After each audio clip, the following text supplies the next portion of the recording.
Assalamualaikum warahmatullahi wabarakatuh. Nama saya Ardila Dwina dari semester 3B. Di sini saya akan mereview jurnal tentang konsep pencurian dalam Kitab Undang-Undang Hukum Pidana dan Hukum Pidana Islam oleh Rusmiati, Syahrizal, dan Mohdin. Pencurian dalam Kitab Undang-Undang Hukum Pidana diatur dalam buku kedua tentang kejahatan terhadap harta benda dari pasal 362 sampai dengan pasal 367 KUHP dengan ancaman hukuman tergantung daripada jenis atau kriteria tindak pidana pencurian yang dilakukan.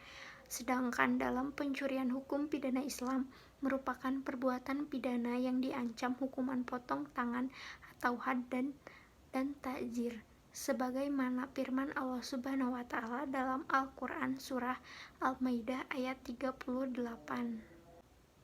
Pencurian merupakan kejahatan yang ditujukan terhadap harta benda dan paling sering terjadi di dalam masyarakat. Kejahatan ini merupakan tindakan kejahatan yang dapat menggoncangkan stabilitas keamanan baik terhadap harta maupun terhadap jiwa masyarakat. Oleh karena itu, baik dalam Kitab Undang-Undang Hukum Pidana maupun dalam Al-Quran dan Sunnah melarang keras tindakan kejahatan tersebut dan menegaskan ancaman hukuman secara rinci dan berat atas diri pelanggarannya.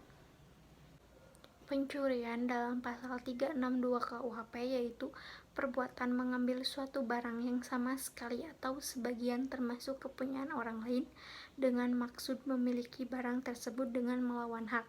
Sedangkan dalam hukum pidana Islam, pencurian diartikan sebagai suatu perbuatan atau tindakan mengambil harta orang lain secara sembunyi-sembunyi tanpa sepengetahuan pemiliknya.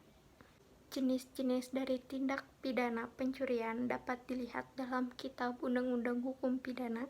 Ada pencurian biasa, pencurian dengan pemberatan, pencurian ringan, pencurian dengan kekerasan, dan pencurian dalam kalangan keluarga.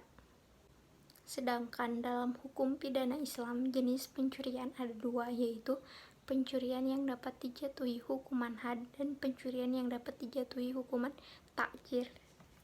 Bentuk ancaman pidana dalam Kitab Undang-Undang Hukum Pidana lebih menekankan kepada ancaman hukuman penjara atau denda, sedangkan bentuk ancaman pidana pencurian dalam hukum pidana Islam dapat diancam dengan hukum potongan tangan atau had atau ta'zir. Hal-hal yang dapat menghapuskan pidana terhadap pelaku pencurian dalam KUHP tidak dapat dipertanggungjawabkan. Pencurian yang dilakukan karena terpaksa dan kadaluarsa atau lewat waktu, sedangkan hal-hal yang dapat menghapuskan pidana pelaku pencurian dalam hukum pidana Islam, pelaku menarik kembali pengakuannya, terbukti bahwa dua orang saksinya itu dusta, si pelaku mengembalikan harta yang dicuri dengan sah sebelum diajukan ke pengadilan. Sekian yang dapat saya sampaikan dari hasil review jurnal. Wassalamualaikum warahmatullahi wabarakatuh.